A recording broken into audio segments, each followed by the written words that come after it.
Bom, então vamos dar início aqui para a primeira aula da disciplina de circuitos elétricos, né? Como a gente comentou antes, o conteúdo então ele começa aqui com uma parte mais introdutória da análise de circuitos em corrente alternada, mas para a gente começar a falar de análise em corrente alternada ou técnicas de análise, né? Ou estender as técnicas que foram vistas em disciplinas anteriores, como da eletricidade, as técnicas de análise nodal, análise de malha, as leis de Kirchhoff, enfim, estender tudo aquilo agora para o caso de corrente alternada, a gente precisa passar por algumas definições que são usuais aqui em corrente alternada para esse tipo de análise. Primeiro, as definições envolvendo senoides, aqui a gente vai trabalhar em corrente alternada usando fundamentalmente uma senoide, né, um seno, um cosseno. Depois, como que a gente generaliza isso aqui para um tratamento algébrico mais simples, dá para dizer assim, né, ou pouco mais prático aqui para o contexto da disciplina, que é o uso dos fasores. E aqui a gente vai ter que falar um pouco sobre números complexos, enfim, né? Tem algumas coisas que é importante relembrar. E aí, uma vez definido tudo isso, a gente vai passar a começar a rever, então, como que ficariam as técnicas de análise em corrente alternada, ou todas aquelas técnicas clássicas ali no regime de corrente alternada, sendo que a corrente alternada para nós aqui, então, se resume a senoides, né? É, eu vou começar nessa aula um aqui, falar sobre técnicas de análise, mas óbvio que a gente vai ficar ainda falando bastante sobre isso nas próximas aulas, né?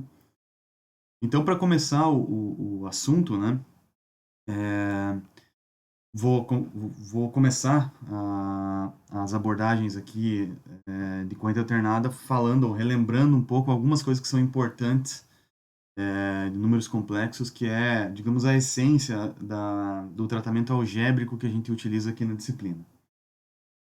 Então, qual que é a motivação, né? Então, todas as senoides, né? Lembre que quando eu falar de senoide aqui, então eu já estou implicitamente falando do nosso regime de corrente alternada aqui, né? Que é o que a gente está usando aqui na disciplina de circuitos elétricos. Então, essas senoides, elas podem ser expressas, né? Em termos do que a gente chama de fasor, né? Que eu vou definir melhor ao final desse vídeo e continuar essa discussão do fasor nos próximos vídeos, né? Então, não se preocupe muito com esse termo agora, né? O importante é só você saber que essa representação aqui é uma maneira mais simples de tratar algebricamente aí senos e cossenos, que são, então, os elementos de corrente alternada que a gente vai trabalhar aqui na disciplina, né? Ou seja, a matemática por trás da corrente alternada é baseada em senos e cossenos, né? E, a grosso modo, pelo menos nesse momento, né, o fasor, para a gente aqui entender a motivação, né, ele é um número complexo, né? Não é exatamente um número complexo, então eu vou colocar isso aqui até entre aspas, né, porque não é só isso, né, tem mais coisas que a gente vai ver na sequência, né, mas ele pode ser considerado então um número complexo que representa a amplitude e a fase de uma senoide. Também já vou relembrar um pouco mais o que significa cada uma dessas coisas aqui, trazendo uma forma de onda senoidal na sequência, né. Então, como essa entidade, o fasor aqui, né, ele vai ser uma entidade recorrente aqui para a gente tratar algebricamente a resolução dos nossos circuitos, né, e ele é um número complexo, né, então é importante a gente discutir aí algumas coisas que são relevantes em números complexos, né. Então, a primeira coisa é lembrar o que é um número complexo, né. Então, a primeira coisa que o número complexo Z qualquer aqui, né, ele pode ser definido na forma retangular, né, ou seja, na representação lá do plano complexo, né, se você lembrar que o plano complexo ele tem no eixo x a parte real do número complexo, que eu estou representando por esse cara aqui, né, o x, e no eixo y a parte imaginária desse número complexo, que é o que multiplica o j, né, ou o i, né, então eventualmente se usa o j ou o i para representação da raiz de menos 1 aqui do número complexo, né, tanto faz, tá? Eu vou acabar usando mais o J e vou acabar escrevendo ele mais na frente aqui, que é uma notação de engenharia aqui que é mais usual, tá? Então, o que multiplica esse J, esse elemento aqui, que é a tal da raiz de menos 1, né? É o que está no eixo imaginário. Então, dado um ponto qualquer aqui nesse plano complexo, eu posso representar ele, então, pela parte real, ou seja, uma coordenada retangular aqui, né? Que vale x, e uma coordenada no eixo imaginário aqui que vale y, tá? Então, essa é a representação mais simples, eu digo que essa é a parte real do número complexo e essa é a parte imaginária. Tá? A representação mais simples, retangular, né, de um número complexo z qualquer. Tá? Então, lembrando que tanto j quanto i podem ser usados para representar a raiz de menos 1 e vou usar mais o j escrito antes aqui na parte imaginária. Tá? De novo, notação mais de engenharia que se usa mais em livros de circuitos elétricos. Tá? Já coloquei aqui agora para você já ir se habituando com essa notação. O número complexo ele também pode ser escrito na forma polar, né? Então, ao invés de usar essa representação parte real e parte imaginária, eu posso escrever aquele número complexo na forma polar, onde tem uma espécie de uma magnitude aqui, né? Que é esse R, né? Uma amplitude desse número complexo e a fase desse número complexo aqui. Né? Então, o R aqui é o que a gente chama de magnitude e esse φ, ângulo φ, aqui é a fase desse número complexo. Também tem a forma exponencial, né, que tem relação com a forma polar, né, onde entra aqui a magnitude e aqui a fase, né, mas a gente vai usar muito pouco essa representação, a gente vai ficar mais na retangular e na polar. Isso aqui vai aparecer mais nas aulas iniciais, onde a gente faz mais deduções, né, mas depois a gente acaba trabalhando mais na forma polar ou retangular. Então, de maneira geral, só para resumir, né, a gente tem três formas principais aqui de representar o número complexo dentro do contexto da nossa disciplina. A primeira é a forma retangular, a segunda é a forma polar, de novo, essas duas aqui são as mais importantes, né? E ainda a forma exponencial, que tem uma relação bem direta aqui com a forma polar, né? Quando a gente escreve aqui em função de um termo exponencial e aparece o j aqui, né? Explicitamente. Isso aqui tem a ver com a identidade de Euler, que a gente vai falar mais adiante e usar bastante em algumas deduções, mas na resolução, efetivamente, são esses dois caras aqui que são importantes. Aí outra questão importante é, se eu conheço, né, um número na forma retangular, como que eu passo ele para a forma polar? Ou, se eu conheço um número na forma polar, como que eu passo ele para a forma retangular? Então, vamos desenhar um número complexo qualquer aqui, né, que tem a sua parte real x e a sua parte imaginária y. Como que eu faço para sair dessa representação e ir para a forma polar, né? Então, a forma polar desse mesmo número z aqui, ele tem uma magnitude, ou seja, uma distância em relação à origem aqui, né? Esse vetorzinho aqui, né? Em relação à origem, né? Ao 0, aqui, né? E um ângulo em relação ao eixo real. O ângulo é sempre em relação ao eixo real. Isso é muito importante, tá? Então, o ângulo φ, ele é sempre em relação ao eixo real. Eu sempre vou medir ele do eixo real, então positivo nesse sentido aqui, né? E negativo nesse sentido aqui. Né? Isso é importante porque às vezes dá algumas confusões aí no uso das conversões que eu vou falar mais adiante, então é importante desde já você ter essa representação em mente, né? Então, como que eu saio aqui dessa representação retangular x e y e calculo esse r e esse φ? Se a gente observar bem aqui, tem um triângulo retângulo, né? Então, esse ângulo aqui é um ângulo de 90 graus, então eu tenho um triângulo retângulo. Então, eu posso usar relações do triângulo retângulo para fazer esse tipo de conversão. Por exemplo, se eu quero calcular esse r aqui, esse r é a hipotenusa, né? Então, eu posso tirar a raiz de x ao quadrado mais y ao quadrado, aqui eu vou ter o r. E o ângulo φ, conhecendo x e y, né? Se eu observar aqui, o φ vai ser o arco tangente da parte imaginária dividido pela parte real, né? Então, posso simplesmente usar essas relações aqui para sair da forma retangular e ir para a forma polar, ou vice-versa, né? Se eu tenho r e tenho φ, eu posso usar outras relações, como por exemplo do cosseno e do seno, né? Então, o cosseno do ângulo φ é o cateto adjacente pela hipotenusa, aqui o r, né? Então, é o x sobre o r, né? Que é o cosseno desse ângulo, e o seno desse cara aqui é o y sobre o r, né? O cateto oposto sobre a hipotenusa. Então, eu posso usar essas relações aqui, ó, para, dado o r e o φ, obter o x, dado o r e o φ, calcular o y, né? Então, posso usar diretamente essas relações aqui. Então, muito cuidado só com o seguinte, ó. Vamos supor que eu tenho um número complexo aqui, ó, que ele tem, por exemplo, a parte real aqui, sei lá, 3, por exemplo, e a parte imaginária 4. E um outro número complexo aqui, ó, que tem o mesmo valor para a parte real, 3, e a mesmo valor em termos de módulo aqui para a parte imaginária, só que, como está para baixo aqui, é menos 4. Então, seria J menos J4 e mais J4. Esse ângulo φ aqui, ó, ele é, em termos de módulo, o mesmo valor desse ângulo filinha de baixo aqui, né? Só que como a gente define a convenção em relação ao eixo R, daqui para cá é positivo e daqui para cá é negativo, o que vai acontecer é que esse filinho aqui vai ser o valor negativo desse ângulo φ aqui. Então é muito importante quando você for calcular nesse ângulo φ, você sempre desenhar um número complexo no plano, porque eventualmente o triângulo, o retângulo pode estar aqui, mas o ângulo é sempre medido em relação ao zero. Então, por exemplo, eu tenho um ângulo aqui no segundo, um número complexo aqui no segundo quadrante. O triângulo retângulo ele forma aqui, então quando você calcula as relações do triângulo, você está calculando esse ângulo aqui. Mas o que importa para a gente é sempre o ângulo em relação ao eixo real. Então você vai ter que sempre tomar cuidado de acertar a conta, né? Por exemplo, subtrair 180 desse ângulo aqui, para obter esse ângulo maior aqui, né?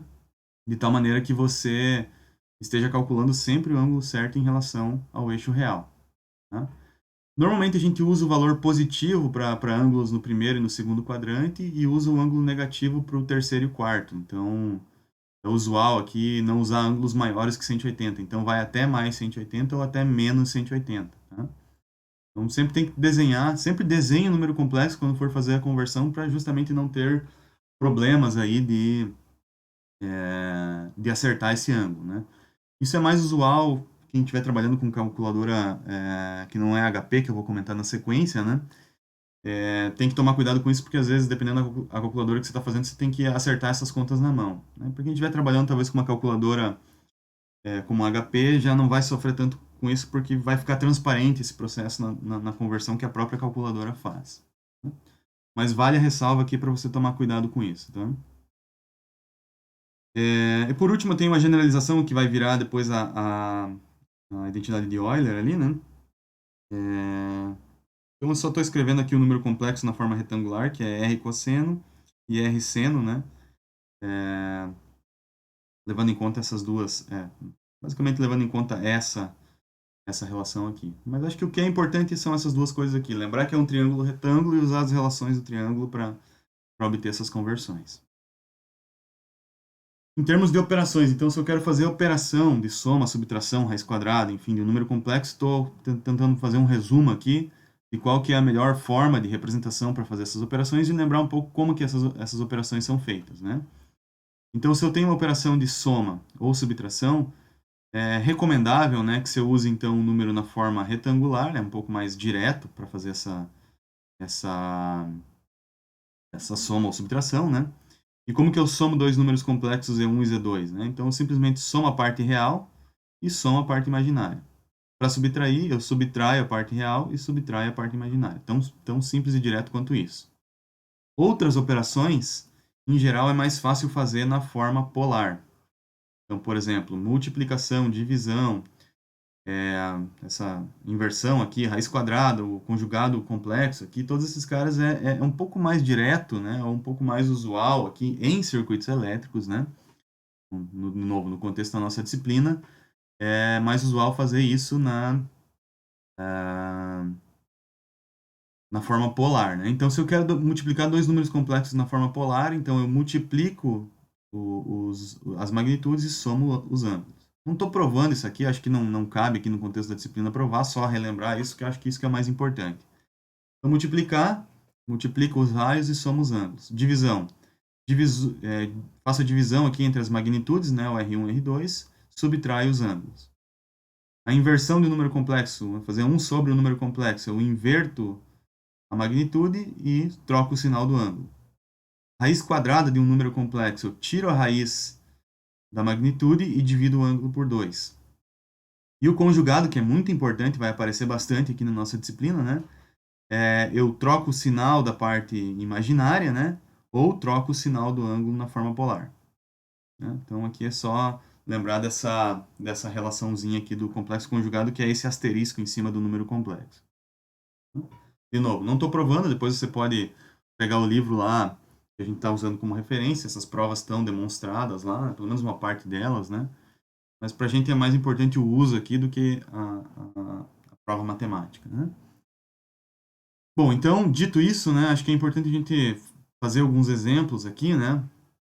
fazer um ou dois aqui com vocês e deixar o resto para vocês exercitarem aqui. Inclusive, a lista de exercícios é bastante focada nisso, para vocês praticarem e retomarem a fluência aqui com números complexos, que é muito importante no contexto da disciplina. Então, tem que treinar bastante antes de começar a, de fato, usar isso aqui para resolver circuitos elétricos. Então, duas coisas que a gente vai fazer aqui, ó, calcular o número complexo na forma retangular do resultado dessa operação aqui. Opa, bom, não compromete. E o resultado dessa operação, desse outro número complexo aqui. Então, eu vou resolver todas essas operações e dar a forma retangular final, ou seja, um número complexo que resume tudo isso aqui e um número complexo que resume tudo isso aqui para a gente exercitar aqui representações e operações. E depois eu vou deixar mais dois casos bem similares para vocês fazerem aí.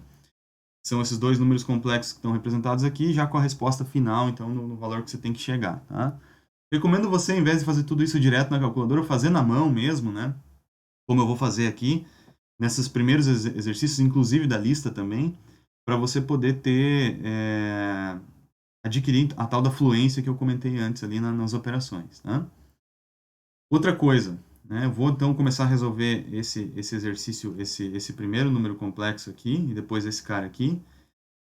Mas eu acho que é importante vocês, toda vez que eu for resolver um exercício aqui, vocês pararem o vídeo, isso é fundamental, tá? Vocês pararem o vídeo, tentarem resolver por conta, tentar raciocinar ali durante algum tempo, se possível resolver integralmente o exercício, e depois assistir o vídeo para conferir. E além disso, né, se você tiver dificuldade na resolução, não conseguir fazer por conta, enquanto eu for resolvendo, é importante você ir parando o vídeo, etapa a etapa, porque você vai ver que eu resolvo relativamente rápido aqui, né? Então é importante você usar os recursos de pausa aí do vídeo, né? E ir no seu caderno aí acompanhando essa resolução, fazendo junto comigo aqui, né? Mas num passo que você esteja acompanhando, que você esteja entendendo o que está acontecendo. E toda vez que alguma coisa, né, não ficar clara, é importante você anotar para nos nossos encontros semanais ali você tirar as dúvidas que não ficaram 100% explicadas pelo vídeo, né? Então, faz aí, resolve junto comigo, faz no seu caderno, né? Sempre antes de cada exercício, aperta o pause e tenta resolver por conta, porque isso, na verdade, que é importante, tá? Isso aí que vai fazer você absorver. Se ficar só assistindo o vídeo, eventualmente você até vai entender, acompanhar, mas na hora que você sentar para fazer, você vai ver que de fato faltou alguma coisa, né? Então, circuitos elétricos você só aprende de um jeito, que é fazendo, resolvendo. Então, tem que exercitar e tem que resolver aqueles exercícios da lista que eu estou propondo a cada aula, né? Então, vamos resolver esse primeiro caso aqui, né? Então, a gente quer resolver esse número complexo aqui, 15 com ângulo de 45, 3 menos J4 mais J2. Então, a primeira coisa que eu vou fazer é essa divisão desse número na forma polar por um número na forma retangular. Divisão, em geral, é mais fácil fazer quando os dois números estão na forma polar, porque daí é só dividir as magnitudes e subtrair os ângulos, né? Se tiver dúvida, sempre volte aqui né, use como suporte aí esse slide que tem um resumo geral. Então, o que eu vou fazer? Para fazer essa divisão, esse cara aqui tem que estar na forma polar. Então, eu vou fazer a conversão desse número 3 menos J4 para a forma polar. Esse aqui eu vou detalhar, os outros eu vou deixar com vocês, tá? Então, o 3 menos J4 é um cara que tem a parte real aqui e menos 4 aqui, né? Então, esse cara aqui. Então, de novo, esse ângulo aqui tem que ser negativo, né? Então, de cara você já sabe disso, porque esse sentido aqui é negativo em relação ao eixo real. Tá, então, em termos de magnitude, quanto que vale a magnitude? 3 ao quadrado mais 4 ao quadrado, então esse cara aqui, a raiz de tudo isso aí vai ser 5. Então, a magnitude dele é 5. E o ângulo é o arco tangente de 4 sobre 3 aqui, né? Então, 3 é a parte real ali, né? Então, tirar daqui para não confundir, né? Então, esse cara tem parte real 3 ali, né? Então, se fizer o arco tangente, vai dar 53 graus, mas você tem que tomar o cuidado aqui, então, de inserir o ângulo, né? Tá? O sinal correto do ângulo. Eu sempre deixo para inserir o sinal do ângulo depois, tá? Eu não sei que conta que a calculadora vai fazer, então, na dúvida, não sei em que quadrante que ela está levando em consideração isso, então, na dúvida, eu sempre uso os termos em módulo e depois acerto o ângulo para não ter confusão, tá? Então, agora que os dois números estão na forma polar, eu posso fazer a divisão mais rápida, né? Divido esse por esse e subtraio esse ângulo desse. Então, fazendo isso daqui, ó, eu vou ter 15 por 5 dá 3, 45 menos 53 vai dar mais 98,13. Mais J2. Somar dois números complexos é melhor deixar os dois na forma retangular. Então, eu vou converter esse cara aqui para a forma retangular. Como que eu faço isso? 3 cosseno de 98,13 vai dar a parte real. 3 seno de 98,13 vai dar a parte imaginária. Tem dúvida, vai lá e faz a continha, né? Volta nos slides ali para conferir. Então, fazendo essa conversão aqui, vai dar menos 0,4245 para a parte real, mais J2,97 para a parte imaginária. Para eu somar esses números complexos aqui, é só eu somar essas partes imaginárias que estão aqui. Então, o número complexo final é a mesma parte real e J4,97 para a parte imaginária. Tá? Vamos para o outro caso, então. Esse outro número complexo. De novo, pare o vídeo, tente você agora fazer por conta aí esse próximo número complexo para ver se você está entendendo tudo o que está acontecendo. Tá? A primeira coisa que eu vou fazer aqui é dividir esses dois números complexos, mas primeiro eu tenho que dar uma trabalhada nesse denominador, nessa multiplicação que está aqui, né? Essa multiplicação, para ser um pouco mais rápido, eu vou fazer o seguinte, eu vou pegar só ela aqui, ó, e vou fazer uma distributiva para não ter que converter os dois números para a forma polar. Eu vou fazer uma distributiva aqui que é relativamente rápida, né? E aí depois vou ter um número complexo na forma retangular e por último eu passo ele para a forma polar para fazer essa divisão aqui.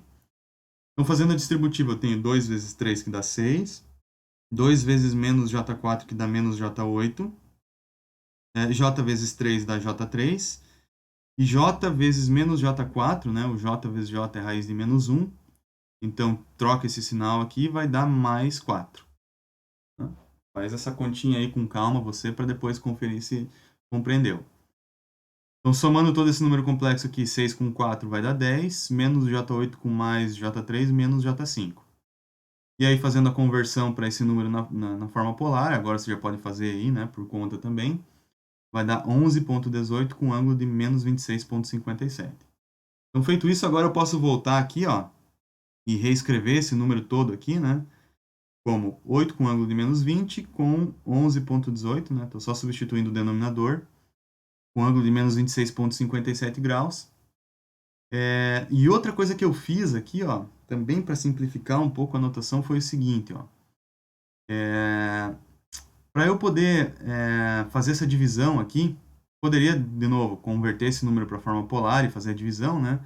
Eu vou fazer uma coisa diferente aqui, só para relembrar uma outra operação que também pode ser feita, né? Que é a divisão na forma retangular. E para eu fazer a divisão na forma retangular, então, o que que eu faço? Eu pego e multiplico em cima e embaixo. Isso eu não comentei nos slides, tá? Tô deixando para mostrar aqui só no exercício. Eu multiplico em cima e embaixo pelo conjugado complexo. O que que é o conjugado complexo? Eu troco o valor da parte, o sinal da parte imaginária. Então, multiplicando em cima e embaixo por esse cara aqui, né? Eu tenho essa divisão na forma retangular. Não é muito usual, mas é bom relembrar aqui para trabalhar um pouco no número complexo na forma retangular na divisão também. Então, quando eu faço essa divisão embaixo aqui, ó, vai ficar 5 vezes 5, 25. Aí vai ficar menos, mais 60 J. E depois aqui fica menos 60J que cancela, né? Então, não tem parte imaginária. Essa que é a ideia de multiplicar pelo complexo conjugado, ele elimina a parte imaginária, né? Então, eu deixo um número real no denominador. E aí, J12 vezes menos J12 vai dar 144. Então, o que eu tenho no denominador é 25 mais 144. E claro que daí no numerador eu fico com menos 5 menos J12 vezes 10. Tá? Então, de novo, dei uma volta talvez maior aqui, mas acho que é importante para relembrar esse tipo de operação também. Então, esse aqui é o meu cenário agora, né? Tem os dois números na forma polar aqui, em cima eu vou ter um número na forma retangular e embaixo um número real, tá? Então, o que que eu vou fazer, ó? Fiz essa divisão, então 8 dividido por 11,18 dá 0,7156, menos 20 menos 26 vai dar 6,57. E aí aqui eu vou ter menos 50 menos J60, 120, perdão, né? E aí eu vou dividir isso tudo por 144 mais 25, ou seja, Eu vou pegar esse cara aqui que é menos 50 menos J 120 e dividir tudo isso daqui por 144 mais 25. Como que eu faço essa divisão? Divido a parte real e divido a parte imaginária. Então, fazendo essa divisão, vai dar menos 0,2958 para a parte real, ou seja, menos 50 dividido por 144 mais 25 dá menos 0,2958. E menos 120 dividido por 144 mais 25 vai dar menos J 0,71. Também é uma forma diferente ali que eu não comentei muito nos slides para fazer a divisão na forma retangular, né? Um número na forma retangular por um número real, né? Então, divido a parte real e divido a parte imaginária. Então, agora tem os dois números, um na forma polar e um na forma retangular. Eu vou fazer aqui, então, a conversão desse primeiro número na forma retangular para a forma polar. Então, é 0,71 cosseno de 6,57 para a parte real, 0,7156 seno de 6,57 para a parte imaginária. Então, tem aqui a conversão, né? E aí é só somar tudo isso aqui, eu obtenho esse número final aqui, né? De novo, dei uma volta maior nesse caso aqui, talvez tenha feito operações um pouco mais complicadas e demoradas, mas justamente para treinar algumas coisas que eu não falei nos slides ali, eu acho que é importante também vocês terem como recurso, né? Bom, então os outros dois casos vocês fazem lá e qualquer coisa vocês tiram a dúvida na aula semanal, tá? É... Bom, acho que essa questão da HP, deixa eu ver se eu tenho um slide mais adiante aqui sobre isso, porque aí eu vou... Não, vou falar agora sobre isso, porque senão depois eu acabo esquecendo. Então, sobre a HP, né? Então, primeira observação importante sobre ela é que todas as operações de número complexo você pode misturar a forma polar com forma retangular. Então, você pode escrever um número complexo, por exemplo, na HP 50G, dessa forma aqui, que é a forma retangular. Ou se você trocar lá o modo de representação, ela já faz automaticamente a conversão para a forma polar, né? Mostra esse símbolozinho aqui indicando qual que é o ângulo, que pode ser radianos, se tiver em radianos aqui, ou em graus, né?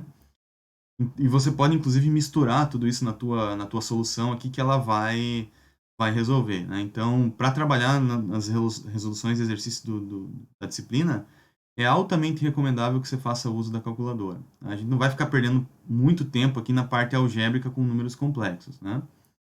Então, eu mostrei aqui como que você faz operações com números complexos. Tem um link para HP 48 e 49, na 50. Também tem como usar a Prime, aí, né? Não tem problema nenhum. Eu vou deixar a cargo de cada um de vocês correr atrás disso aí. E quem não tem a calculadora, eu sugiro que dê uma olhada, por exemplo, num emulador para o celular, como está nesse link aqui. Um emulador para o PC, como está nesse link aqui. Ou, às vezes, até um solver online aqui de sistemas lineares, que é o que a gente vai usar bastante, né? Com números complexos para facilitar aí a tua vida na hora de resolver os exercícios. Então, duas coisas importantes. Uma, vou deixar por conta de vocês aí, né? Então, vocês que vão atrás aí da calculadora, da forma de resolver isso daqui. É muito importante ter uma forma de resolver e não ficar dependendo de fazer isso numa calculadora científica, por exemplo, porque senão você vai demorar demais, né? Vai atrasar a tua vida aqui na disciplina. Não é impossível, mas é difícil, né? A segunda coisa é, então, vocês vão correr atrás e vocês vão dar um jeito de aprender aí como usar, né? Então, isso aí fica também a cargo de vocês. Não vou colocar aqui na disciplina o uso da calculadora, porque aí cada um tem a sua e é um jeito diferente. Então, se você tem uma calculadora ou escolher um emulador ali para usar, corra atrás de vídeos aí ou de manuais para você entender como que funciona, tá? Então, isso vai ficar a cargo de vocês, tá? Mas fica a ressalva de que é importantíssimo ter a calculadora para disciplina aqui, né? Seja ela no PC, seja ela no celular, enfim, né? Com relação à prova, a gente vai discutir mais adiante como que a gente vai fazer. Então, dito isso, agora a gente vai começar então a falar sobre senoides. Então, como eu disse, a gente está num regime de corrente alternada. Então, a gente supõe aí que a corrente muda de direção, né? De sentido de circulação ali ao longo do tempo, né? E para nós, em circuitos elétricos, corrente alternada se resume a senoide, seno ou cosseno, né? Então, quando falar senoide, entenda um seno ou um cosseno, né?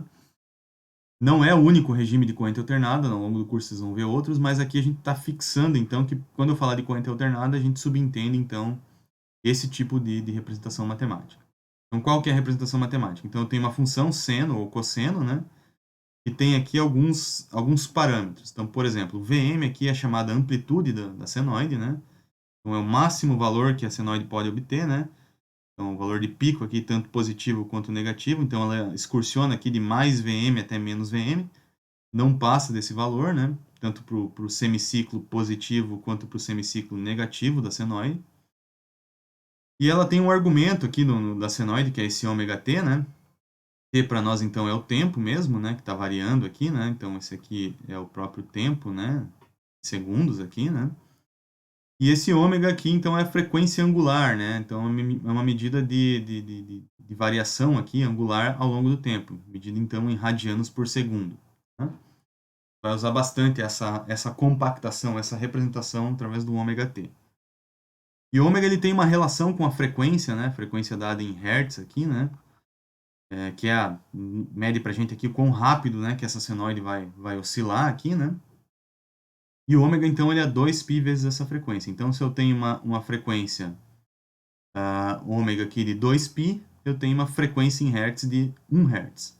Tá? Então, essa relação aqui é sempre válida e a gente vai usar bastante ela aqui ao longo das nossas conversões, tá? Então, por exemplo, a frequência da rede elétrica aqui no Paraná, né, no Brasil, na verdade, é 60 Hz. Isso significa que o ômega é mais ou menos aqui 377 radianos por segundo. Tá? Então é uma relação direta dessa fórmula aqui. Depois você pode conferir essa continha aí. Tá? Outros parâmetros importantes, então, né, que eu tenho numa senoide, né, é que ela se repete a cada t. Né? T é o período, né, dado em segundos. Então, a cada t, a senoide se repete. T também tem relação com a frequência, né? Ele é o inverso da frequência. Então, se eu pegar essa relação aqui e combinar com o inverso da frequência, né? Período ser o inverso da frequência, ou frequência ser o inverso do período, eu tenho que o período é dado por 2π sobre ômega. Tá? Então, eu posso interpretar também, né? Se o meu eixo aqui for ômega t, por exemplo, né? E a senoide se repete a cada 2π. Tá? Então, só algumas coisas que vocês já devem saber, mas é importante relembrar. Então, como a senoide, né, se repete a cada t, cada período, né, eu posso escrever então que existe uma relação do tipo a cada t segundos que eu somo aqui ao tempo, a minha variável tempo, t, eu tenho exatamente o valor que eu tinha t segundos atrás, t maiúsculo segundos atrás, né? Então isso aqui é a condição, digamos, mais básica para dizer que uma coisa é periódica, né? Eu posso generalizar isso, né, e dizer que uma função qualquer ela é periódica desde que ela satisfaça, né, a relação e para todo t e para todo inteiro n aqui, né, eu tenho essa relação, onde o f de t se repete para cada período, para cada intervalo inteiro aqui, né, para cada bloco de números inteiros do período, aqui, tanto para frente quanto para trás, porque o n é um número inteiro, né, então pode ser positivo ou negativo. Então, se eu tenho uma função que satisfaz essa relação, então eu digo que ela é periódica. Né? É uma definição mais formal, matemática, que é importante também. E aí eu posso, na verdade, criar uma expressão mais geral aqui para a senoide, né? Onde eu tenho, além do ômega t, uma fase qualquer aqui, tá? Então eu tenho ômega t mais uma fase φ aqui, que vai dar um deslocamento nessa senoide, ou esse cosseno em relação ao zero. Então esse φ normalmente a gente chama de fase, né? E vai dar então a definição mais geral que a gente vai usar na disciplina aqui, que é valor de pico, amplitude, né? Seno de ômega t, ômega radianos por segundo, t é variável, mais o φ, que é a fase da senoide, que na verdade desloca tanto para a direita quanto para a esquerda da senoide. Né? Bom, dito isso, vamos ver um exemplo rápido aqui só para fixar algumas dessas informações. Né? Então, qual que é a amplitude, frequência, fase, frequência angular, né? Fase e a frequência em hertz desse sinal aqui. Então, a amplitude está fácil, né? Então, a amplitude eu venho aqui, bato o olho nesse cara aqui, eu tenho Vm é 30. Qual que é o ômega, né? O ômega é sempre aquele cara que está multiplicando o t, né? Então, eu tenho aqui nesse caso que o ômega é 4π radianos por segundo. A fase dessa senoide aqui, o φ é menos 75 graus. E tem só um detalhe, ó, esse cara é radianos por segundo, esse cara é segundo, teoricamente teria que ter alguma coisa em radianos aqui também, né, para ter essa análise dimensional bem certinha aqui, mas aqui acaba que a gente acaba usando mais em grau mesmo, tá? Então, me desculpem aí pela essa bagunça de notação, mas em engenharia isso aqui é bem usual, tá? E aí, qual que é a frequência desse cara aqui? Então, se o ômega é 2πf, eu tenho que o ômega é 4π, né? Então, minha frequência é 4π dividido por 2π vai dar 2 Hz. E o meu período, que é 1 sobre f, vai ser 1 sobre 2, que é meio, então, a unidade aqui é segundos, né? Então, bem simples aqui, mas é importante para a gente fixar bem esses conceitos aqui, tá? Próxima informação importante aqui é uma definição que a gente usa bastante em circuitos elétricos, que é o chamado atraso e avanço. Depois a gente vai ver uma forma de avaliar isso diretamente com o fasor, mas por enquanto a gente vai olhar o que acontece no tempo mesmo. A gente ainda não está usando o fasor como ferramenta para resolver os nossos problemas. Então, vou continuar essa análise aqui no tempo, tá? Então, vamos imaginar que a gente tem duas senoides aqui. Eu tenho uma senoide que é essa V1, que é essa V1 que está aqui, ó. Esse cara aqui, que é Vm seno de ômega t. Então, ele tem uma fase zero, né? Fase nula, né? O φ dele aqui é igual a 0 graus, né? E eu tenho uma outra senoide, que é esse V2, que está aqui embaixo pontilhado, ó. Estou destacando ele aqui. Que é Vm seno de ômega t mais φ. Ou seja, eu somei uma quantidade de φ, então eu peguei esse cara aqui e desloquei ele para a esquerda. Né? Então, somar uma quantidade aqui, estou deslocando esse cara para a esquerda. Se esse φ fosse negativo, eu estaria deslocando essa senoide, então, para a direita. Né? Então, tem uma diferença de fase entre essas duas senoides de φ. Né? Aí tem uma definição que diz o seguinte, ó. Como o V2, que é o pontilhado aqui, né? Ele ocorre primeiro no tempo, ou seja, ele faz a transição, ó, do menos, do negativo para o positivo, antes do V1, que faz a transição no tempo aqui, ó, no eixo ômega t, então aqui é tempo, né? Essa transição do menos para o mais aqui, ó, no V2, ocorre primeiro em relação ao V1. Transição, então aqui, ó, a dica é transição do menos para o mais, tá? Então, a primeira transição do menos para o mais ocorre primeiro em V2 do que em V1, né? Sempre levando em conta o menor ângulo entre elas, né? Para fazer essa análise, né? Então, essa transição do menos para o mais aqui ocorre primeiro para o V2, então o V2 está, que a gente diz aqui, na frente ou mais comumente em avanço em relação a V1. Ou, como a transição do menos para o mais do V1 ocorre depois, a gente diz que o V1 está em atraso em relação a V2 de uma quantidade de π. Então aqui só relembrando algumas coisas que vocês já devem ter visto antes, né? Mas agora usando a definição formal de circuitos elétricos. Tá? Então, para entender e praticar isso aí, eu quero que vocês façam o seguinte. Só uma observação antes da gente continuar. Se o φ for diferente de zero, ou seja, se a diferença angular for diferente de zero, a gente diz que esses sinais estão fora de fase. E se o φ for zero, ou seja, o V1 vai estar em cima do V2, né? A gente diz que esses dois sinais aqui, essas duas formas de onda estão em fase. Então, para exercitar esse cara aqui, ó, vamos supor que eu tenha duas formas de onda aqui. V1 e V2. V1 é menos 10 cosseno de ômega t mais 50. E V2 é 12 seno de ômega t menos 10. Quem está em avanço? Tá?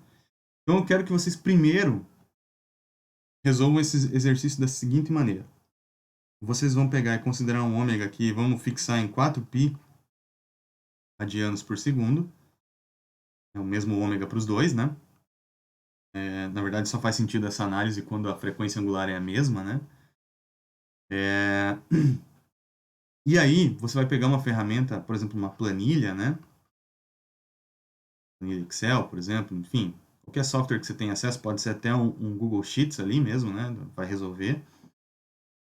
E aí você vai fazer o seguinte, você vai pegar o tempo e variar ele, aí eu vou deixar você pensar sobre isso, né? Mas de 0 até um tempo bastante longo aqui, que caibam alguns períodos da forma de onda. Você vai ter que pensar um pouco sobre isso, inclusive isso faz parte do exercício que eu quero que você faça. Então, eu não sei se vai ser 10 segundos, se vai ser 20 segundos, eu não sei. Isso aqui eu vou deixar você pensar. E, inclusive, o passo, né, que você vai usar aqui entre um tempo e outro, se você vai usar 0.01, se você vai usar 0.1, não sei. Isso aqui também faz parte do teu raciocínio aqui para tentar montar essa forma de onda. E aí você vai fazer um gráfico de V1 e V2, né, com essas duas representações aqui. E aí você vai fazer aquela análise que eu acabei de falar aqui, ó. Tem lá o eixo do tempo, né? Tem uma senoide que passa do menos para o mais aqui, outra que passa do menos para o mais aqui. Quem vem antes está em avanço. Tá? Essa é a pergunta que você vai responder. Eu quero que você faça o gráfico disso daí. Não quero que faça na mão, quero que use uma ferramenta computacional para isso, para você já poder exercitar esse tipo de raciocínio aqui, né? E entender aí o que está acontecendo. Então eu quero que a senoide fique super bem desenhada, tá? Eu quero que ela fique lá bem com uma cara de senoide, assim, e preferencialmente que tenha alguns ciclos ali da senoide, né? Ou seja, vários períodos para você poder ter análise bem clara aqui, tanto de V1 quanto de V2. E aí depois que você fizer esse gráfico, você vai fazer essa comparação e chegar à sua conclusão. Aí você vai pensar o seguinte, bom, mas não tem uma maneira mais prática de fazer isso, né? Porque ficar desenhando gráfico toda vez é um pouco complicado, né? Então, será que não tem uma forma de eu bater o olho aqui, por exemplo, na diferença de fase entre senoides aqui e já a partir disso chegar a essa conclusão, né? Então, a resposta é que tem, e para isso a gente vai fazer uma análise aqui, uma análise trigonométrica aqui, que é mais direta. Então, o que a gente vai fazer? Primeira coisa, a gente pode usar algumas identidades trigonométricas, né, para tentar simplificar um pouco a representação da senoide. Então, a identidade mais simples aqui, né, é a seguinte: a soma de um seno A mais B. Por que eu vou fazer essas identidades trigonométricas? O grande lance aqui é o seguinte, deixa eu voltar talvez para motivar de uma outra maneira aqui. Ó. Quando eu coloco esses caras aqui, tanto o V1 quanto o V2, numa mesma base, vou chamar de base aqui entre aspas, porque não é exatamente isso, né? Mas o que eu quero dizer com isso? Se eu colocar tanto o V1 quanto o V2 como mais cosseno, por exemplo, ou mais seno, ou menos seno, menos cosseno, né? Ou seja, deixar com a mesma função trigonométrica aqui, né? Eu posso, na verdade, comparar diretamente os ângulos, né? Então, por exemplo, se eu tenho alguma coisa que está mais cosseno de ômega t mais 10 e mais cosseno de ômega t mais 0, por exemplo, né? Esse mais 10 deslocou mais à esquerda o sinal. Então eu peguei esse sinal aqui que estava em 0 e desloquei ele para a esquerda. Como eu desloquei ele para a esquerda, esse cara aqui está em avanço, né? Porque ele vai aparecer antes. A transição do menos para o mais vai aparecer antes do que esse cara aqui. Então eu posso simplesmente olhar essa diferença angular aqui e fazer a comparação direta. Tá? Lembrando que quando eu somo um ângulo eu desloco para a esquerda, quando eu subtraio um ângulo eu desloco ele para a direita. Tá? Então, quanto mais positivo aqui, antes esse cara vai aparecer, né? Quanto mais negativo, depois ele vai aparecer. Então, mais ele vai estar no sentido de avanço aqui e mais no sentido de atraso ele vai estar aqui. Então, se eu colocar todo mundo numa mesma base, é só olhar diretamente para o ângulo para fazer essa comparação. Então, para isso que eu vou trabalhar em cima dessas identidades trigonométricas. Porque se eu não tenho dois caras numa mesma base, por exemplo, esses caras aqui não estão nessa mesma base, entre aspas, que eu estou usando aqui, né? Esse é menos cosseno e esse é mais seno. Se eu conseguir jogar todo mundo, por exemplo, para mais cosseno, através dessa relação trigonométrica, aí eu posso simplesmente aplicar a relação trigonométrica e olhar diretamente o ângulo e já ver quem está em atraso e quem está em avanço. Tá? Então, vamos lá, qual que é a identidade? Então, é a soma do seno e soma do cosseno. Então, tem o seno A mais B, que é dado por essa relação aqui, e cosseno de A mais B, ou mais, menos, né? Quando eu coloco mais aqui, significa que o mais está aqui. Quando eu coloco menos, é menos aqui. Quando eu coloco mais, significa que é menos aqui. Quando eu coloco menos, significa que é mais aqui. Só para compactar a notação e não ter que escrever 4 equações. Tá? Então, por exemplo, se o A for ômega t, para esse primeiro caso aqui, ó, e o B for 180 graus, então toda a minha relação, se eu aplicar, né, por exemplo, seno A mais B aqui, eu vou ter seno A cosseno B, então seno de ômega t cosseno de 180 graus, que é menos 1, então dá menos seno de ômega t, mais cosseno A, cosseno de ômega t, seno de 180, que é zero, que vai anular essa segunda parte aqui. Então eu posso obter todas essas relações que estão aqui, ó. Passa na mão isso aqui para você se convencer, tá?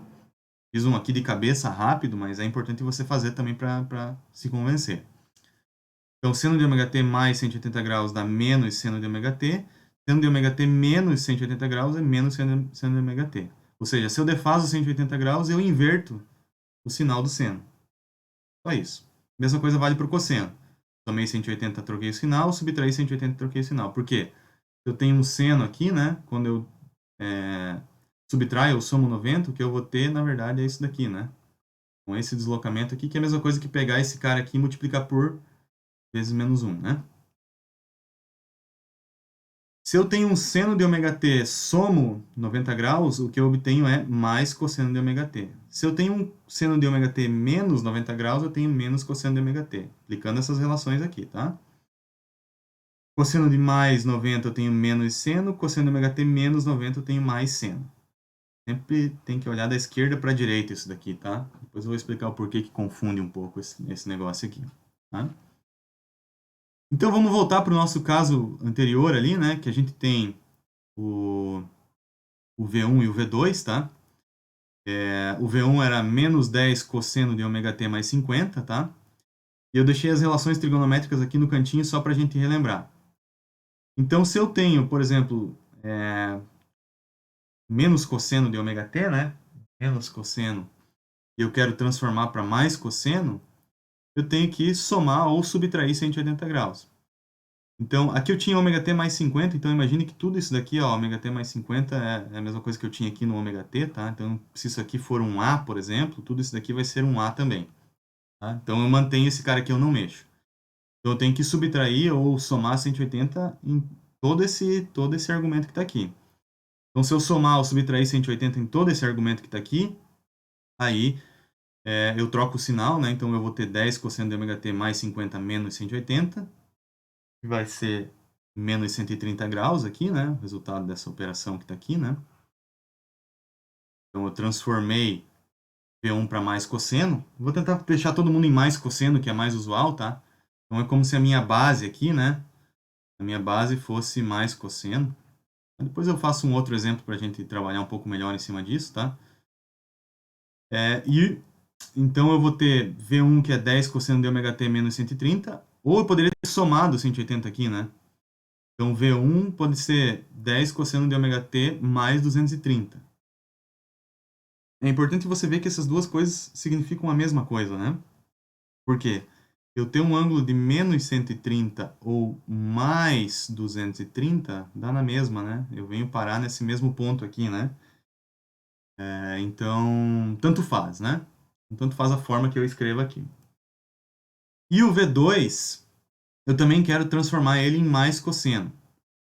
Então, quando eu tenho, ó, sempre da esquerda para a direita, ó.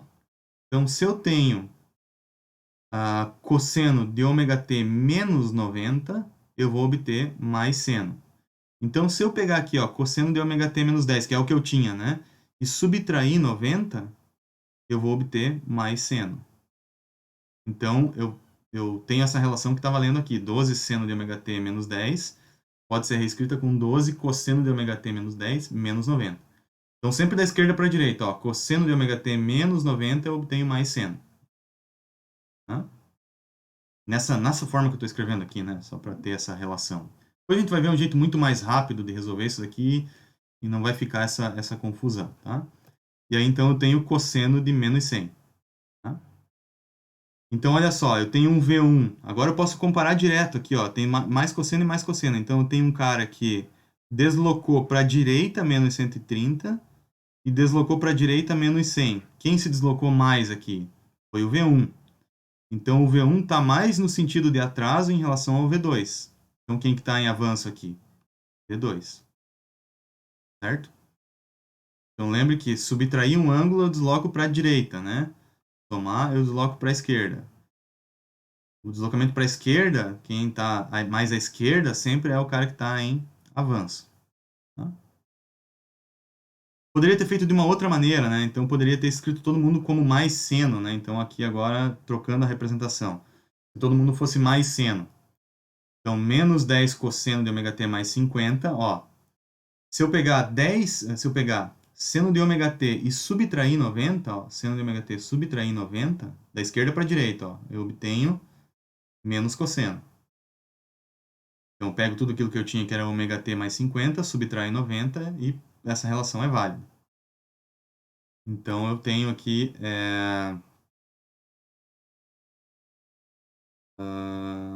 10 seno de ômega t menos 40, né? E aí eu posso comparar direto lá, né? Com o meu 12 seno de ômega t menos 10, que já está em seno, né? Então, eu tenho menos 40 e menos 10. O menos 40, ele está mais à direita, né? Do que o menos 10. Então, o menos 10 vem antes, né? O V2 vem antes, então o V2 está em avanço também. Então, aqui é avanço e aqui é avanço. Né? Mesma interpretação. Tá? Depois a gente vai ver que a representação do fasor, né? A gente vai pegar o fasor, que é sempre escrito na base mais cosseno, já vou explicar por quê. Esse cara aqui, a gente vai representar, ele vai ter um diagrama, né? Que a gente vai representar ele num plano complexo aqui, né? E a gente vai representar ele através do módulo e da fase. Então, por exemplo, o V2 ele tem um ângulo de menos 100 aqui, né? Vamos pegar essa representação que está aqui, ó, cosseno, né? E o V1 tem um ângulo de menos 130, né? Seria esse ângulo aqui, né? Menos 130. E depois a gente vai ter uma regrinha que a gente vai usar em cima do fasor aqui para determinar quem está em atraso e quem está em avanço. Né? Então, depois a gente vai discutir um pouquinho melhor essa questão aqui. Então, toda essa análise, toda essa complexidade aqui da trigonometria, a gente vai acabar simplificando. Mas eu acho importante passar para ela aqui e você desenhar os gráficos aqui para entender bem todo esse processo, porque ele é relevante depois, tá? Bom, então para encerrar essa aula aqui, eu vou só dar a primeira introdução aqui ao que é o fasor, tá? Para no próximo vídeo, não, na próxima aula, né, a gente discutir um pouco melhor sobre ele e ver como que a gente pode usar ele para resolver elementos de circuito, tá? Ou circuitos elétricos, efetivamente, né? Então, primeira coisa, para definir o fasor, tá? Então, o primeiro ponto de partida aqui do fasor, ele é a identidade de Euler, né? Então, o que diz a identidade de Euler, né? Se eu tenho um número complexo E na Jφ, na mais Jφ, então esse cara aqui ele é a mesma coisa que cosseno de φ mais J seno de φ. Veja que isso aqui vem lá da forma exponencial do número complexo, né? Se eu tivesse, por exemplo, um A multiplicando aqui, né? Eu teria um A multiplicando aqui, né? Vou escrever do lado direito aqui para ficar mais fácil. Né? Então, AE na menos Jφ seria cosseno de φ menos J seno de φ vezes A. Tudo isso aqui vezes A. Então, A cosseno, A seno, né? O A está multiplicando tudo aqui, né? Então, essa aqui é a famosa identidade de Euler, né?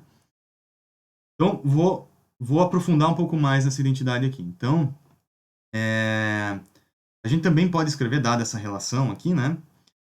Que o cosseno de φ, né? Eu esqueci, vamos supor, então, que o A é 1 aqui para simplificar, tá? Então, só para compactar um pouco a notação e não complicar. Eu posso dizer, então, que o cosseno de φ é um operador que eu estou chamando de re aqui, né, de real, de E na Jφ. O que esse operador faz? Quando eu passo esse número complexo E na Jφ, ele retorna só a parte real. Quem é a parte real desse número? Cosseno. Mesma coisa para o operador IM aqui, que é o operador imaginário. Se eu passo esse número complexo para esse operador, ele retorna a parte imaginária, que é o seno. Tá?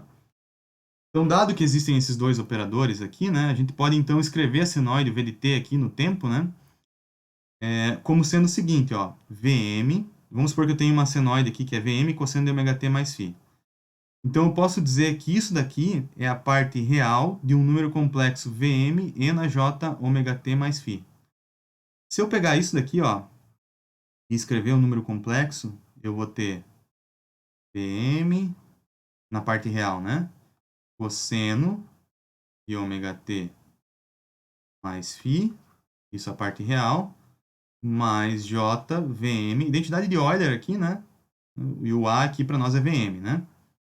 Mais j, Vm, seno de ômega t mais φ. O operador real aqui, ele retorna a parte real desse número complexo. Quem que é a parte real desse número complexo? É isso daqui. Então, eu posso escrever essa senoide no tempo como a parte real de todo esse negócio aqui. Tá? Já vou explicar onde que eu quero chegar. Por enquanto, estou dando só um embasamento aqui, tá? Então, eu posso dizer de forma mais compacta, né? Como eu tenho uma soma aqui no exponencial, eu também poderia escrever aqui, ó, o VDT como a parte real de Vm, e na jφ, e na j ômega t. Isso aqui é só uma outra maneira de eu escrever o que está na soma dos expoentes aqui. Tá? De novo, isso aqui é só uma relação, trabalhando numa relação algébrica. Tá? Já vou explicar onde é que eu estou querendo chegar com tudo isso daqui. Bom, então dito isso, né, que eu posso escrever o VDT dessa maneira, eu vou definir então o que eu chamo de fasor aqui, tá? Esse cara aqui. Opa, é esse cara aqui, ó. O fasor V, né? Normalmente eu vou usar então negrito, né? Ou às vezes quando eu não conseguir colocar em negrito um chapéuzinho em cima para dizer que aquele cara é um fasor. Então essa é a notação do fasor. E o que é o fasor? O fasor ele é o Vm e na jφ. Ou seja, ele é um número complexo que tem Vm, que é o valor de pico, como a magnitude, e o φ, a fase desse número complexo aqui. Então eu posso dizer que o VDT vai ser a parte real do fasor V, ó. Aqui está o fasor V, ó. Veja que eu acabei de colocar essa identidade aqui, né? Vezes E na J ômega T. Então, o que é o fasor? O fasor, desde que eu esteja representando aqui, isso é importante, né? A minha forma de onda com mais cosseno, aqui que vem a origem do mais cosseno do fasor, eu posso, então, usar essa entidade aqui para representar, então, o meu sinal no domínio do tempo. Tá? Então, qual que é a ideia? O V para nós, ele vai ser a representação fasorial de uma senoide VDT. Vai ser uma outra forma de eu representar aquele sinal no domínio do tempo, no domínio que eu chamo de fasorial. Então, é tentar trocar, ao invés de eu ficar escrevendo VDT toda hora, eu vou escrever o fasor V aqui, e para determinadas análises que eu já vou detalhar um pouco mais, isso vai ser o suficiente para resolver o circuito elétrico. Eu não preciso escrever o sinal no domínio do tempo, ou seja, aquela cosseno de ômega t mais φ e tal, toda hora. Eu posso simplesmente usar o fasor, usar um número complexo para representar aquela forma de onda, para representar aquela senoide. Então, deixa eu tentar dar uma explicação um pouco melhor do porquê que o fasor faz sentido, tá? Por que ele representa a senoide e por que eu posso, uma vez dado o fasor, simplesmente usar só ele para resolver o meu problema e uma vez que ele encapsula a representação de uma senoide, tá? Então, deixa eu sair aqui, eu vou para esse link que está representado na tela ali, né? E vou tentar mostrar a partir daqui, tá? Então, depois você pode entrar nesse link e também fazer essas simulações que eu vou fazer aqui, para você entender um pouco melhor o que eu estou querendo dizer. Então, primeira coisa, eu tenho um fasor F aqui, ó, negrito, que tem uma amplitude e uma fase θ. Tá? Então, é um número complexo. Esse cara aqui, então, eu tenho uma função f de t, que é o operador real lá, né, desse fasor f e na j ômega t. Tá? Então, esse fasor aqui, quando eu represento dessa maneira aqui, então eu posso reconstruir a minha forma de onda no tempo, que é o A cosseno de ômega t mais θ. O que isso quer dizer? Quer dizer o seguinte, eu posso, então, tanto olhar para o fasor, no que eu chamo aqui de diagrama fasorial, que nada mais é do que uma representação dessa entidade aqui, que é um número complexo, no plano complexo. E eu vou mostrar para vocês que esse cara aqui, dado uma certa frequência, isso é importante, eu já vou destacar mais sobre isso, tá? Dado uma certa frequência, esse cara representa a forma de onda no tempo na direita.